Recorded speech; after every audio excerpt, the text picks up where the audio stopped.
It is hour number 2, Budweiser's weekday sports beat with IrishBreakdown.com, and that can mean only one thing. It is rapid fire time as we get going here in hour number 2. Heard some comments from Pete Bavacqua in the first hour of the show, and we were talking about the ACC's media campaign against Notre Dame. Bavacqua was asked about Notre Dame's lack of a social media campaign to try to counter some of that and make its own case, again, especially considering the negative campaign that the ACC was waging against Notre Dame. And here's what Bavacqua responded to that. I went on a few shows Friday and said, why I believed we've earned every right to be in. Markus did a few interviews. Everybody has different styles, right? Our style, our approach is look what we're doing on the field. Look at the domination these last 10 weeks. Watch Jeremiyah Love, watch Kadarian Price, watch Leonard Moore, watch Adon Schuler. Look at the development and the maturation of CJ Carr, going from somebody who's never played to, in my opinion, being one of a handful of the very, very best quarterbacks in college football. It was kind of like, hey, if you have this proof on the field, what am I going to say that's going to add to that? All right, so that's what Pete Bavacqua had to say. Do you think they needed to do more, Jesse? And if so, what would it have looked like? I kind of was under the impression too, some people seem to be criticizing them that they didn't do their own, I guess, platform or campaign. And it's like, why should you have to do that when it's the literal jobs committee just to get in a room, watch football, and, figure out the things? Like it shouldn't take politicking, campaigning, putting on the Miami and Notre Dame game for 2 days straight.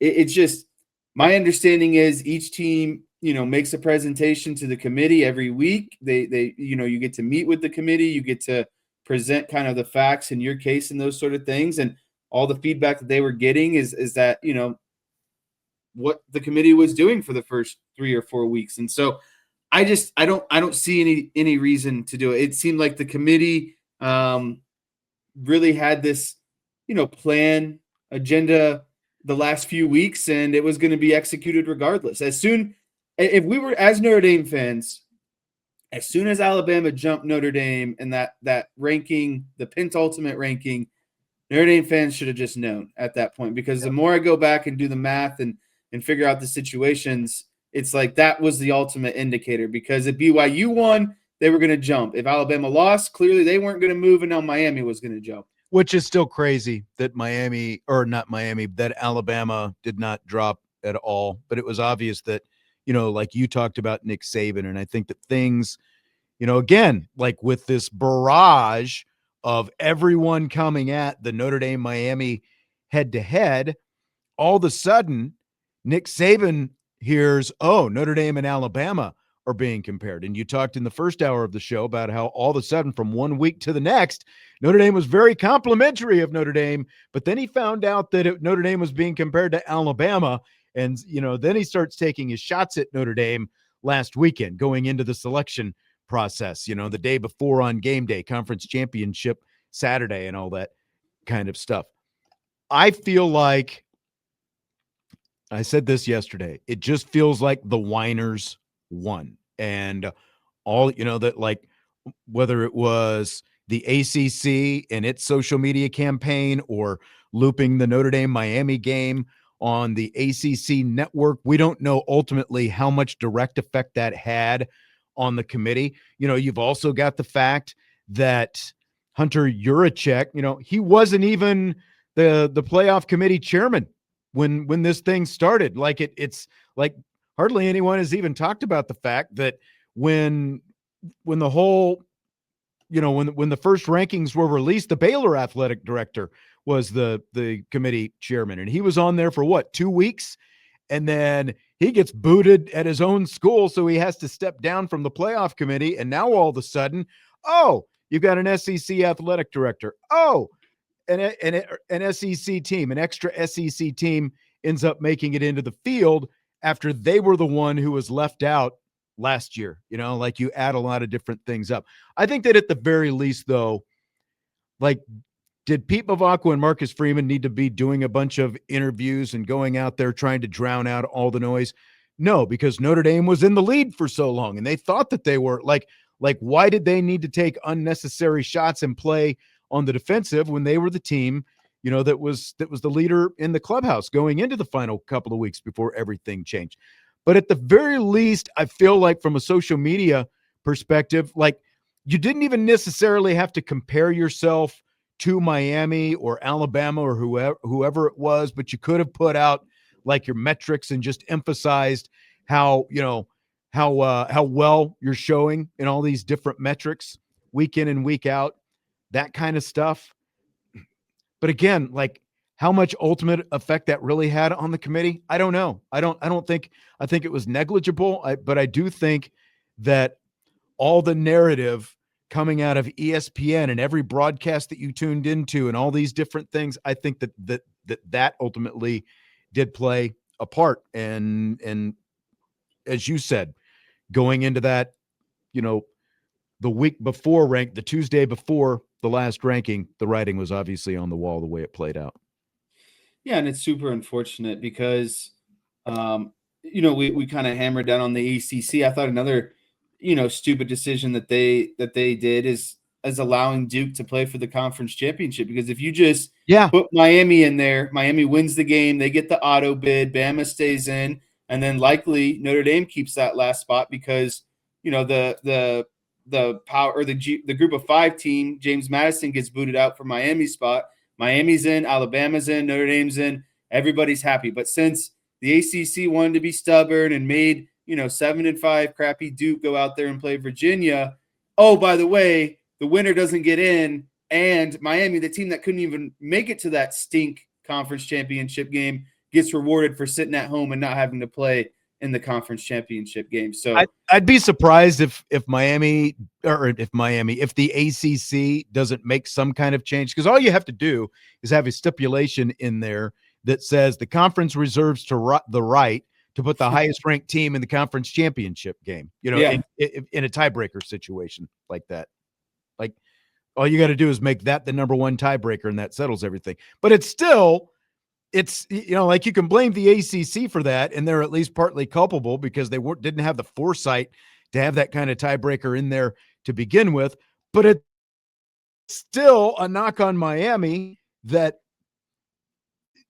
like they weren't even good enough to get into that conference championship game. And if they did get into the conference championship game, then instead of James Madison getting that second group of 5 bid, the ACC would have gotten a bid, which also would have left another spot open for Notre Dame.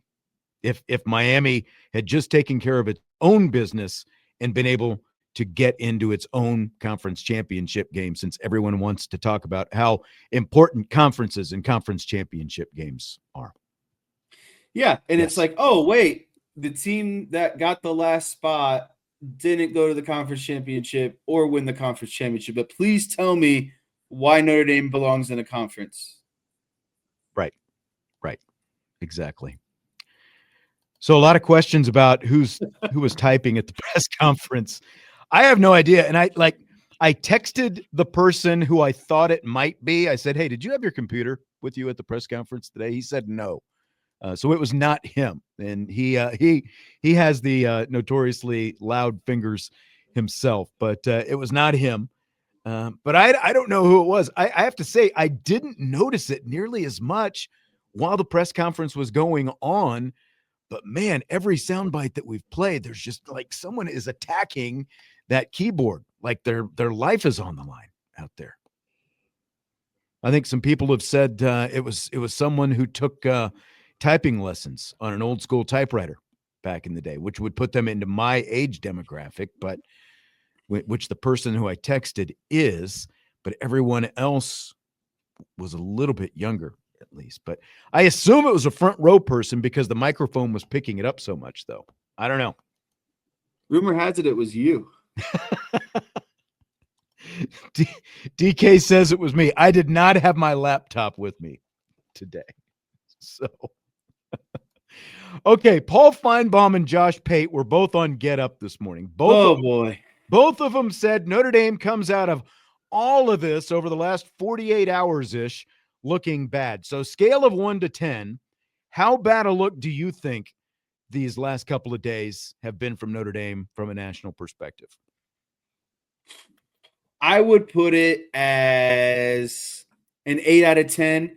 And that doesn't even factor in the bowl game for me. The bowl game, I don't think is a bad look. I think everyone's going to make fun of you. I think the people with rational brains are going to say, oh, yeah, why would Notre Dame get used by a company and then allow the company to use them even more and profit off them in a bowl game? And so I think, though, just the embarrassment from, I think people want to make fun of Notre Dame because they really thought they had a chance the whole time type narrative.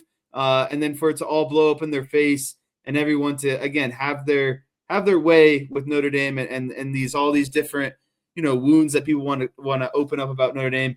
For me, it's a solid 8 out of 10. It's not a good situation to be a Notre Dame fan right now. Yeah, and I'm curious that you're not factoring in the bowl game, because I think the bowl game is what most people are jumping on. And like I'm curious to see coming out of today. I've seen some tweets and stuff like that. Like, does today's press conference just make Notre Dame stick in this, news cycle for a day or two longer? Like, are people going to continue to talk about it? A lot of the stuff, most of the stuff that he talked about today was just follow-ups to stuff that he talked about yesterday, on the Dan Patrick show. I mean, I think it's an 8, because look, it's not just these two guys. They're reflective of, I think the larger narrative. Now, I will say Heather Dinich was also on that show, and she did not voice, her same outrage as Feinbaum and Pate, and Feinbaum has obviously come out hot like he always does. And I saw someone say, who listens to them? Well, at least in SEC country, a lot of people listen to Paul Feinbaum, and they did. He is a guy who, they gave a radio guy a TV show on the SEC network. So there's, pretty wide distribution. There's a lot of people who talk to him. He is one of the go-to guys in terms of college football on that network. But I just, it's hard to get around. Like, again, I completely have no problem with Notre Dame turning down the bowl invitation. But I think an extra day, an extra day of this with, the veiled talk about the ACC and some different things like that from Pete Bavacqua, I don't think it does anything to quell some of this talk. I think really now, the whole any publicity is good publicity. I don't know if I subscribe to that in this aspect. I think Notre Dame just needs some time to get away from this and just like stop talking. And at some point, maybe you announce a contract extension with Marcus Freeman because signing day is already gone, and you start picking up some guys in the transfer portal once that happens about a month from now. And I think that, things start going back in another direction. Like, there's not going to be, like, right now, the immediacy of this makes it even worse. So right now, I do think it is pretty loud and glaring, like you had Wilbon yesterday as well, going off. But, like, there's a guy who's obviously biased because he said in part of his comments on PTI that he hates Notre Dame. He has always hated Notre Dame. He's a Northwestern guy. He's always hated Notre Dame. He's always hated Michigan. So at least, his hate is fairly widespread. But all this has done really is give anyone who has any kind of distaste for Notre Dame just a chance to say, see, I told you so. Yeah. You're better than everybody else. You think you're better than me? That's what it's done. I completely agree. So I think what you're saying is we should just, really talk about the safety commit that Notre Dame got today over Alabama. And are you ready to break him down? You going to go a little whiteboard on the commit? No, but I do agree with what you're saying. I think Notre Dame, they did all of this in a span of like 24 hours. With the selection show, with the no bowl game, and then Pete Bavacqua and Dan Patrick, and then more comments today. It's like At what point do we just let this thing breathe for a little bit? We take the microphone away. If you're George Pickens, we take the phone away after the game so you can't go on Instagram and talk about Richard Sherman for running his mouth. Like, at some point, you just got to take it all away and say, you know what? We're just going to chill, or maybe. And I wanted to bring this up. What is he said in one of the cuts that they were going to do something tomorrow. Like the players were, he said, like they're going to let their hair down or they something. needed to have some fun or something. Yeah. Yeah. So do you know what that is? I don't know what the fun was because, I mean, these press conferences, like you've watched enough Marcus Freeman press conferences, and the format is the same. You go around, everyone gets, as they say, one question and one follow-up. And, so like that was, you don't get chances to ask those questions, basically. Was interesting, though, that this was supposed to be, as they said at the beginning of the press conference, a chance for the local media to have their time with Pete Pavakwa and get to ask questions. But a national guy shows up and raises his hand, because usually what happens at these press conferences, the format is simple. You want to talk, you raise your hand, and they put you on a list, and they get to you in order. Well, the national guy shows up, not a local guy. So, outside of the protocol that they explained, national guy puts up his hand after several local guys had put their hand up, yet he got to ask the second question of the press conference. So thought that was interesting. Who was running that dang thing? Yeah, well, is what it is. But yes. Stymie asked this earlier, and I didn't see it. He said, would the women's team enjoy being in a conference with UConn, or would they rather avoid that fight? Well, they're playing UConn. They've been playing UConn non-conference. I think it's 4 years straight now. This will be the fourth year. It's either the fourth or the fifth year. This is year 6 of Neil Ivey. So they used to be in a conference, obviously, with UConn, and there were some great battles between Notre Dame and UConn back in the old Big East days. I don't think women's basketball would, mind having them there, because that's one less game that you have to go out and schedule because you'd already be in a conference. And so that would be taken care of. I like the tradition of playing UConn. I know you said over the last few years they have been, when they obviously were regular Big East members, they'd play each other twice a season. And it felt like, Final Four previews, Elite Eight previews, national championship previews. So, I don't think Notre Dame would shy away from playing UConn. I think that's basically the crux of what that question was. I think both of those teams enjoy that kind of rivalry, because I still don't think there's a rivalry there. And I had Neil Ivey on before the basketball season started, end of October, and I asked her about the importance of the UConn rivalry, and she said as long as she's there is complete openness from both sides to continue to play that as long as possible. There's never been any, butting of heads on that. I think it's kind of like when Notre Dame and USC play in football. When it's a home Notre Dame game on the women's basketball side, it's in December. That's the way it's been the last few years. And when it's a UConn home game, it ends up in January, and it'll be on MLK Day this year. So, yeah, I think that they would fully embrace that if it came to that. Saw Mike Berardino just tweeted this, talking about the bowl game and the decision not to play in the bowl game. Berardino tweeted a list of players who might not have been available due to either injury or opt-out for the bowl game. Here is the list, because now remember, this would have been the Pop-Tarts Bowl. Do you think Jeremiah Love, after bruising his ribs, was going to risk injury in the Pop-Tarts Bowl and play again? I would say highly doubtful. Nope. Love is at the top of the list. Jadarian Price, Will Pauling, Malachi Fields, Jordan Faison, Jaden Greathouse, Eli Raridan, Billy Schrouth, Emil Wagner, Adon Schuler, Jalen Stroman, Devontae Smith, Junior Tui Alamaka, Jordan Patello, Jason Onye, Gabe Rubio, Jared Dawson, Donovan Heinisch, Josh Burnham, Bubakar Traore, Jalen Sneed, Kingston Viliamu Asa, Drake, Bowen, and Johnson. Who's Johnson? Off the top of my head. Tay Johnson. Tay Johnson. Thank you. Yes. I don't know why his first name wasn't coming to me. I mean, that's a whole starting team right there. That's a spring unit right there. Yeah. Yeah. And majority of those guys are first string guys. Right. Right. But all these people around the country think that Notre Dame is supposed to entertain them, and by not playing in this meaningless exhibition game that somehow taints what Notre Dame is as a program and who they are, from their leadership on down to their team. But they're supposed to risk all that.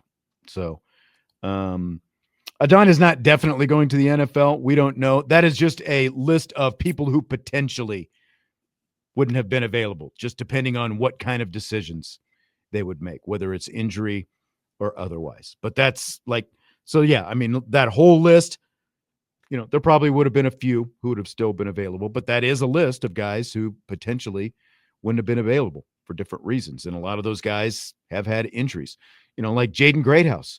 After Jaden Greathouse was injured all season, why would he come back and risk more injury in a meaningless exhibition game in Orlando, Florida? There's no reason to.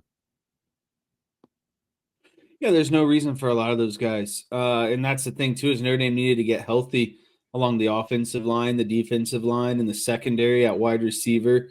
And that's why, I'll come back to, I don't think that this is the worst thing in the world that Notre Dame giving their calendar year, the deep run they made last year, going into this season, some injuries that they experienced along the way.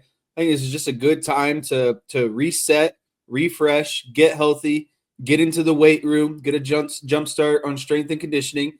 You come back quicker, stronger, and ticked off next season. I think so too. B. Tomey, I'm not sure exactly how to pronounce that. Thought Schuler was a sophomore, had one more year before the NFL.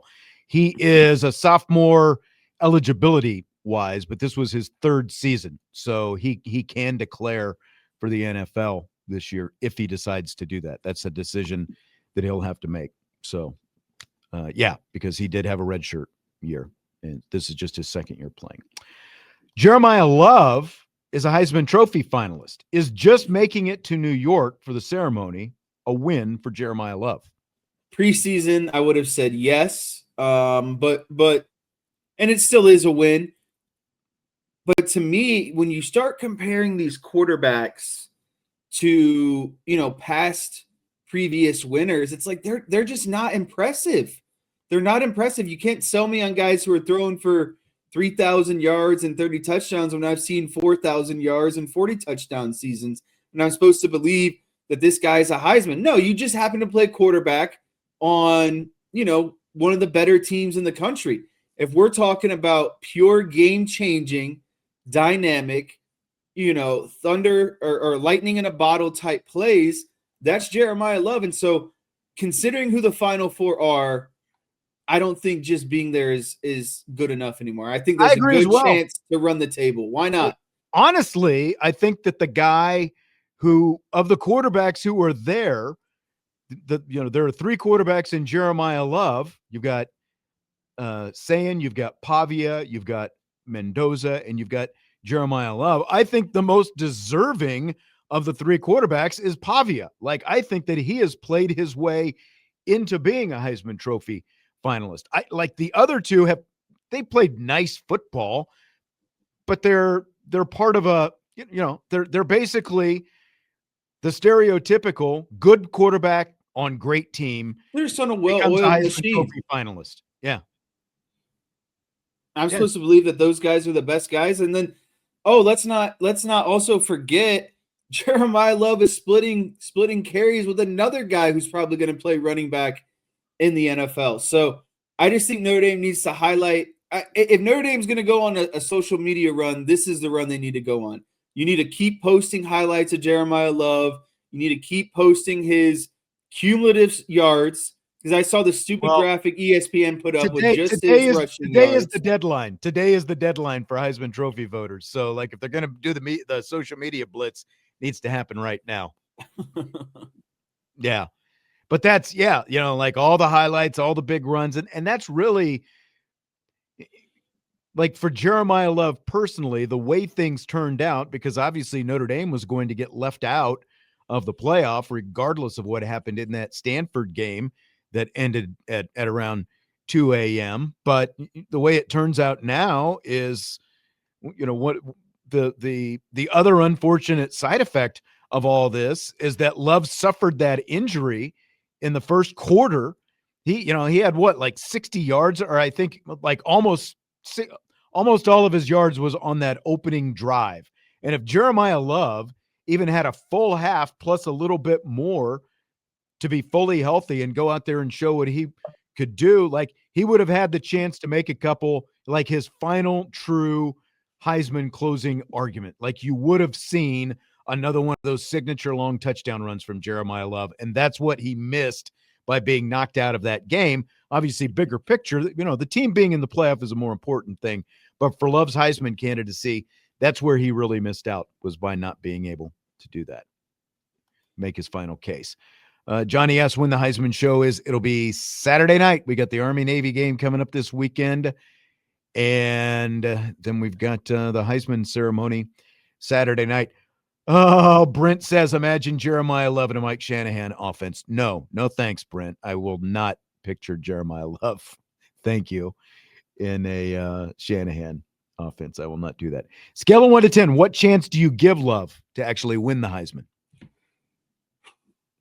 The fan of me wants to say like an 8 out of 10.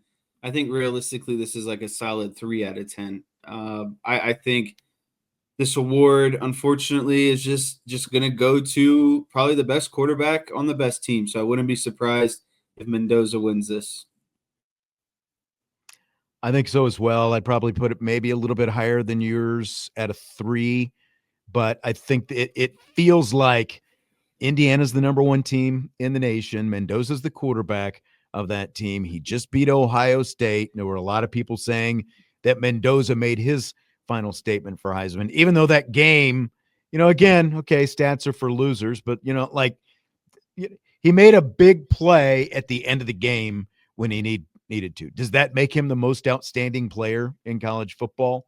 No, it just makes him the best quarterback on a really good team. Jeremiyah Love is the best player in college football. There's even a case, I think, for Rodriguez. The Rodriguez, the linebacker from Texas Tech, is like the better overall player, but he's a linebacker. When's the last time a linebacker made it to New York? 2012. The last time a Notre Dame guy made it. It's amazing that Jeremiyah Love, in the last 13 years, this is the first Notre Dame Heisman Trophy finalist since Manti Te'o. It's amazing. Kind of sad. I give him a 3. Unfortunately, I think we all think he's the best player in college football, but I just think one of these quarterbacks is going to ultimately win it. And I agree with you. I think that Mendoza, and the fact that there are 4 guys there, that means the votes, because there can either be 3 or 4. And when 4 show up, that means the voting was close enough to get all 4. Maybe that favors Love a little bit, because that means the votes were split, and maybe it's not a complete landslide. But unfortunately, I don't think that. I think lacking that closing argument in that last weekend against Stanford is going to be what probably ends up costing him. Yeah, and I bet those idiots will say, "Oh well, Jeremiyah Love only racked up stats against the bad teams," but So Antoine says, thoughts on Riley Leonard being the Colts starting quarterback. Also, didn't he train with Phillip Rivers? He did. And the Colts just announced today that they have brought back Phillip Rivers. They are bringing Phillip Rivers out of retirement at 44 years old because Riley Leonard hurt his knee last week. And so Phillip Rivers, who hasn't played in 5 years, is coming out of retirement to rejoin the Indianapolis Colts. That's how desperate they are right now to there's got to be someone better than a guy that's been out of the league for 5 years and that's 44 years old, right? Like there's got to be a better option. And who does he have in the Colts back pocket? Because I feel like every time the Colts have been, looking for a new quarterback, his name comes up. They should have been begging the Bengals to release Joe Flacco so they could try That's to what I sign. thought. I was like, oh, where's Joe Flacco at right now? That's right. Because the trade deadline is passed, so you can't even do that. Man. Why not go after like Cooper Rush on Baltimore? Well, again, the trade deadline is passed, so you Oh, can't, yeah, you that's a can't do good that. point. So, yeah. Yep. It's crazy that the Colts have Daniel Jones, Riley Leonard, and Anthony Richardson all hurt right now. Yep, I know. Fill in the blank. It's blank that for the first time in Micah Shrewsbury's Notre Dame tenure, the Fighting Irish men's basketball team received votes in this week's Associated Press poll.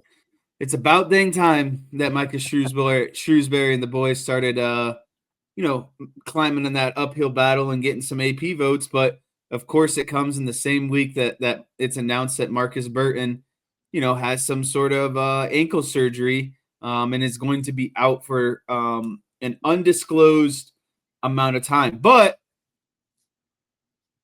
to make light of the situation, I really like the way that Harlison plays. And the way that he played down the stretch against TCU to win that game for Notre Dame.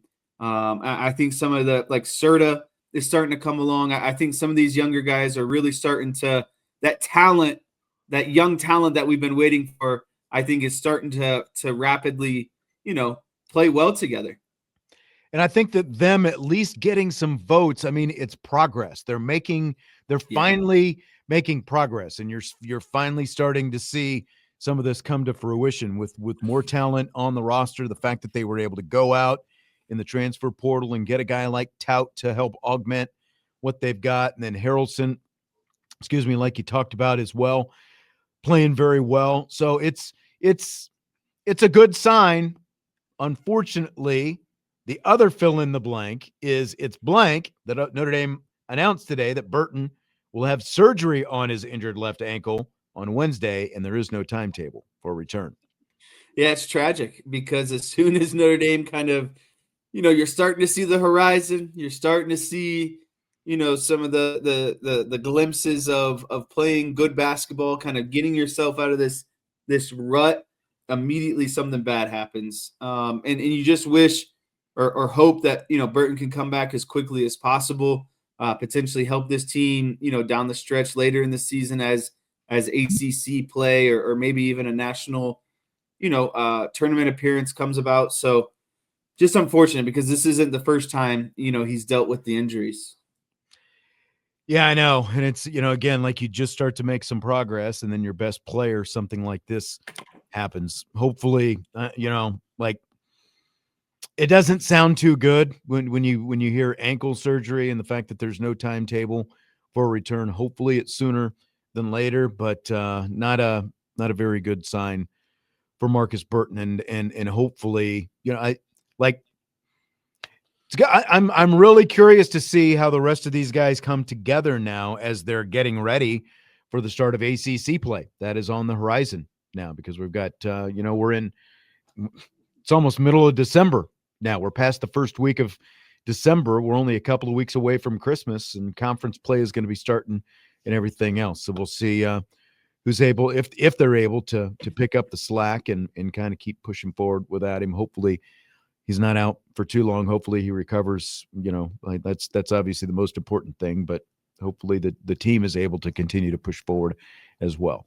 Kirk Herbstreit says it's time to do away with the college football playoff Tuesday night reveals show. In or out on that? Yeah, this is a big out for me. I think that the shows are fine as long as you're not misleading. And I think, no, seriously, I don't like, okay, let's say, everything is flipped and they just do one final releasing the day after the conference championships. Then everyone's just going to moan and groan. Well, how did you get to these final answers? How did nothing lead up to, these one-time rankings? And so maybe not as many, but, Kirk's just trying to cover up the fact that ESPN wanted to, and the committee wanted to be dishonest the entire time. That's why he's saying that's this. True. And it's just a cover up for their own mistakes, their own allegiance and bias. And so, I just don't think that they should be let off the hook like that. And I think the fans and the programs deserve kind of their standing before just one final initial ranking. Yeah, I would agree with what Robert is saying here in the chat. Do 4 weeks instead of 6 or even 3 weeks. Like I could see it.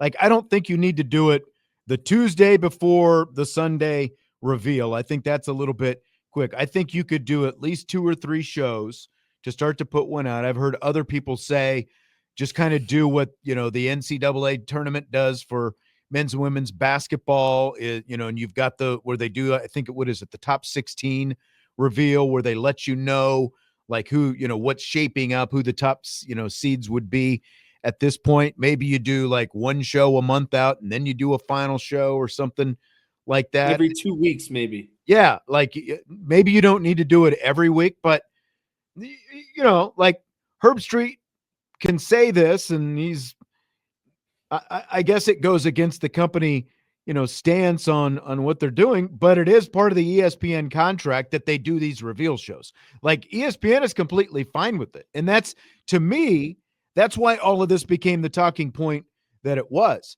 Because as I've said before, there was no other controversy in the top 12 every week. There was no controversy other than Notre Dame was ranked ahead of Miami in spite of the head-to-head win that Miami had. So because of that, that was their talk. That was Reese Davis and ESPN's talking point every week. Why is Notre Dame ranked ahead of Miami? How does Miami make up the great, like what's it going to take? When's the head-to-head going to come into it? Like that became the entire talking point.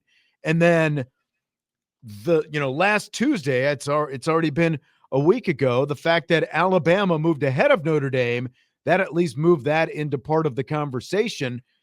But the main talking point, the main controversy that they had to go with every week was that Notre Dame Miami thing. And that's a big part of why all of this just continued to blow up and grow legs over the last 5 weeks, because that's all they had to cling to. There was nothing else they could talk about. And so that was one of the first questions that Reese Davis asked every week. I'm not blaming Reese Davis, for it, but that's just like, that's part of it. That's the way it goes. That's what you've got to talk about. And so that blew it up. So I agree. I don't think you've got to do away with it completely, but you need a more transparent committee that at least on the surface level shows more honesty than what they had, because week after week, they kept saying that Notre Dame was the better team than Miami. And in spite of the fact that Notre Dame continued to excel at a very high level week after week and stay ahead of Miami, they waited until Sunday, the last day, when the final rankings came out. In spite of the fact that neither team had played in more than a week, all of a sudden, Miami vaults Notre Dame. And, again, like that goes back to the crux of Pete Bavacqua's argument, the rug being pulled out from underneath Notre Dame. It's not the fact that Notre Dame didn't get in as much as it is you were telling us this week after week after week, and then when it actually counted, you went with something different, and Notre Dame was on the outside looking in. Yeah, completely agree. We were talking about unavailable players, and Robert said in the YouTube chat, Jagassaw will not go into the draft. He hasn't played enough. Yeah, I would be completely shocked, even though this was year 3 for Charles Jagassaw. Obviously, he's been injured the last 2 years. Like there's not enough for him out there, for NFL teams to have enough interest in drafting him at this point. Do you think? No, he doesn't have enough of a resume and the consistency. Obviously, he's got a makeup and a build, but he's got to stay on the field and he's got to play at a high level for an entire season. Dick Vitale and Charles Barkley are going to team up with play-by-play man Dave O'Brien to call this Saturday's college basketball game between Kentucky and Indiana. And then Vitale and Barkley are also going to be paired up again for an NCAA tournament game in March. Rate this move on a scale of 1 to 10. This is a huge 10 out of 10 for me. Absolute home run. When you're talking about big personalities in basketball and in sports, Dick Vitale and Charles Barkley are up there. I think Charles Barkley, anytime he's associated with anything basketball, he knocks it out. And especially with the college level, I do think it's a bit more serious for him. It's not like the NBA, where he's constantly kind of joking around. I do think he takes it a little bit more seriously. But, combining, again, those two personalities, getting them to listening to them, talk about basketball, it's a big 10 out of 10 for me. I agree. Complete 10. And like Vitale, for all that he has done in college basketball and for college basketball, he's never been able to call an NCAA tournament game because he works for ESPN, and obviously the games are not on ESPN. But they're doing this. This is part of the inside the NBA, I think, because Barkley still works for TNT and ESPN is licensing that show. So Barkley is going to pair up. It's going to be an ESPN platform game with Vitale and Barkley this week, and then the NCAA tournament game will be on one of the Warner Brothers channels, whether it's CBS or TNT or TBS or True or whatever, during the tournament. So I think it's going to be really cool to have two iconic names and guys and personalities in the world of basketball teaming up for a game like this. And I think O'Brien is a good play-by-play guy to match him up as well, because I think he's got the personality to, to be able to, for them all to be able to play off, and he'll know when to lay out, because there's a lot of personality that's going to be on that team. Who do you think we will have a harder time understanding, Dick Vitale or Charles Barkley? Might be Vitale, just because I don't know with his health and stuff like that exactly what he's going to sound like. Brent tried to slip in a question at the end of the show. It's mailbag day tomorrow, so be ready and we'll answer your questions then. Jesse, enjoyed it as always. I will talk to you tomorrow. Wake Up the Echo is coming up next. Budweiser's Weekday Sports Beat with IrishBreakdown.com.